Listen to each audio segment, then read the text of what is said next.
Thanks for being with us. This is Marc, and I'm Jen Selverian from Nadexa Group.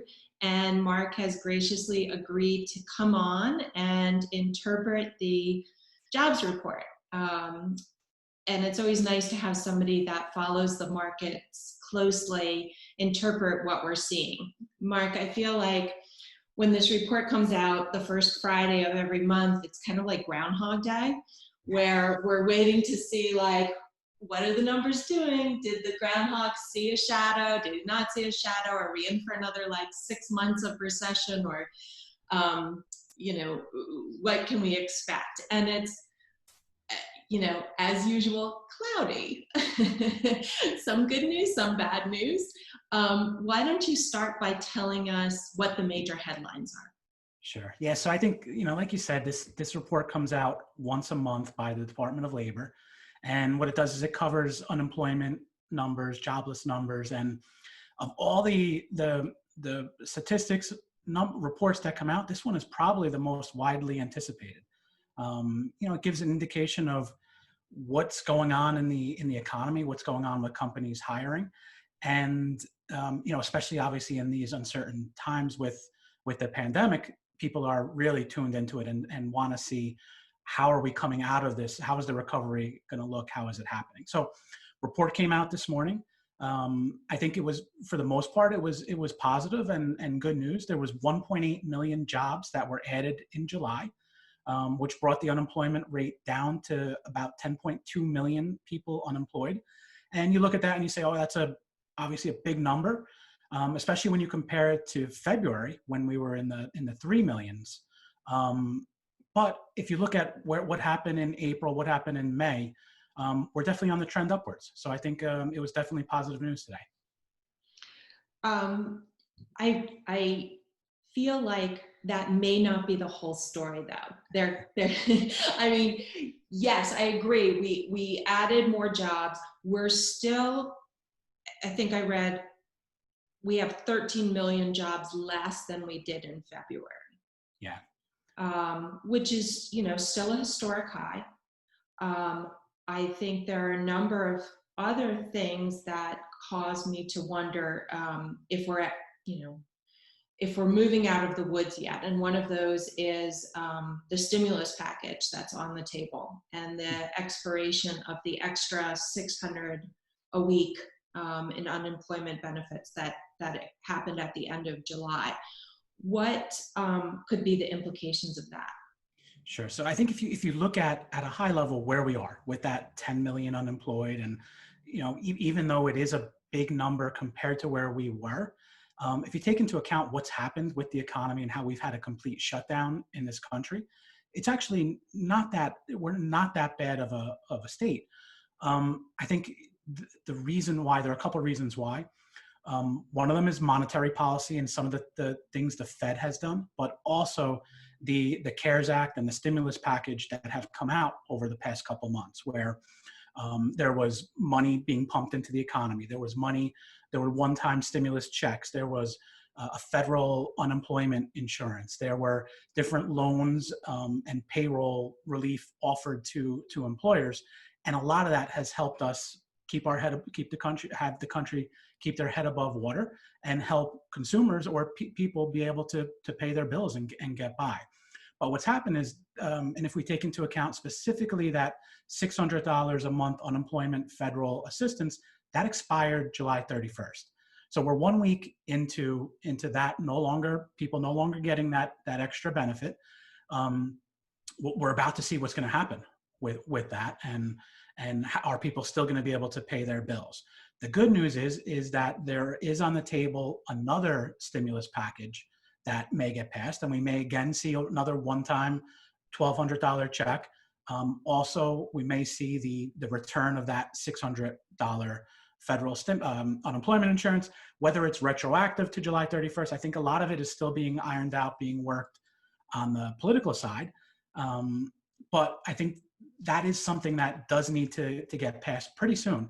Otherwise, there will be a ripple effect in the economy with the consumer, with the person being able to pay their rent, pay food, pay their bills, put food on the table. So it definitely is important that that gets passed pretty soon. And while there is no timeline, both sides are saying they're close to passing the bill. So hopefully it's something in the next week or two that gets passed.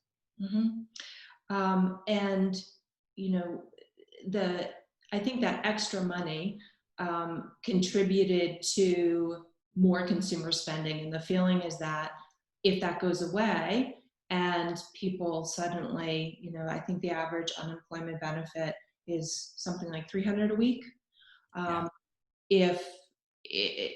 If people are truly able to not pay their bills and not put money into the economy, that has a ripple effect on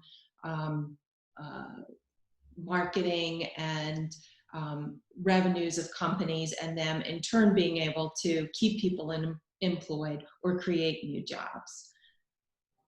Yeah, there definitely is it does have an impact on it. And I think what happens is, people they're gonna pay their necessary expenses first. So that's what they want to make sure that they have. And having that $600 federal benefit allowed them to basically move forward and continue as things were. If that goes away, I think we'll definitely see a pullback in consumer spending, because people aren't, I mean, even if you look at, I'll take Apple as an example. Their earnings came out 2 weeks ago.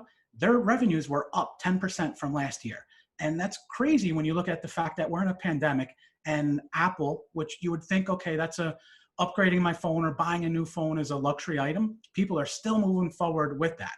Things like that will stop if people no longer get that extra stimulus in. And that's just going to trickle down, like you said, to companies. And what a company's going to do is they're going to tighten themselves. They're going to, a lot of them have shareholders to answer to, or just general profits that they're trying to make, or themselves they're trying to, the companies itself is trying to stay afloat. And what they'll do is, if consumers aren't spending, they'll tighten their belts and they'll, accelerate layoffs, unfortunately. Mm-hmm. So I want to ask you what this means to job seekers right now, and what we can expect on the hiring front. I'll tell you on a positive note that as a recruiter, in the past 3 weeks, I've seen an uptick in the searches that are coming to us. And I work in the marketing and advertising and digital marketing sector. And I've heard from recruiting colleagues in other industries that they're starting to see some movement too after a very slow couple of months. And what's positive about this in particular is August is just traditionally, like December, a slower hiring month. So to see this on kind of the eve of September, when a lot of companies look to spend down the rest of their budgets for this year, and also look to 2021 planning, it's positive that we're seeing new activity come in. And yet, I'm still reading in many of the advertising journals about agencies quietly laying people off or enacting other cost-cutting measures like wage reductions or not bringing people back off furloughs. So, the bottom line for me is we're still in a very volatile market with many unknowns in the future. I mean, I think until we have a vaccine on the table, we're not truly going to know our way out of this. So I'm advising the candidates that I'm working with to be flexible and to ask the questions about financial health of the companies. If the positions have been approved, whether the hiring managers anticipate any delays in hiring, and also talking to companies about their reopening plans. I mean, right now we're in a virtual interview and remote onboarding environment, and what are the company's plans with reopening? What is that going to look like?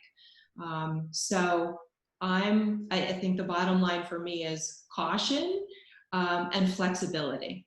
Yeah, I think I'm seeing the same thing on that you're seeing. I am seeing people getting hired.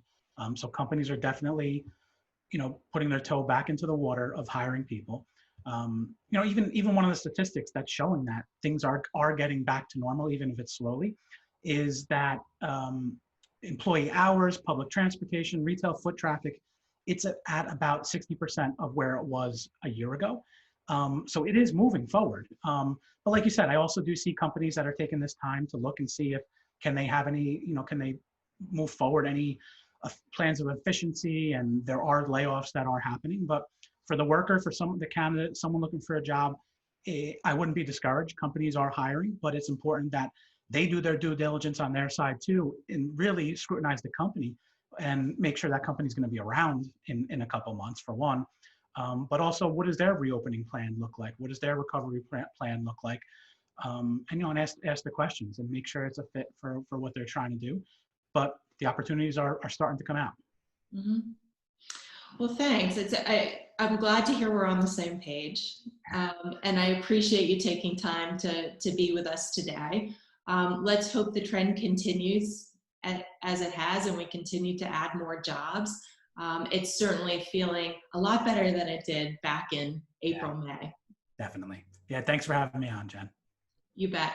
And, you know, if anyone has a question for either Marc or I, Marc is at bowdisfinancial.com. And you can, of course, drop a note to me or in the comments, and we'll get back to you. Thanks, everyone.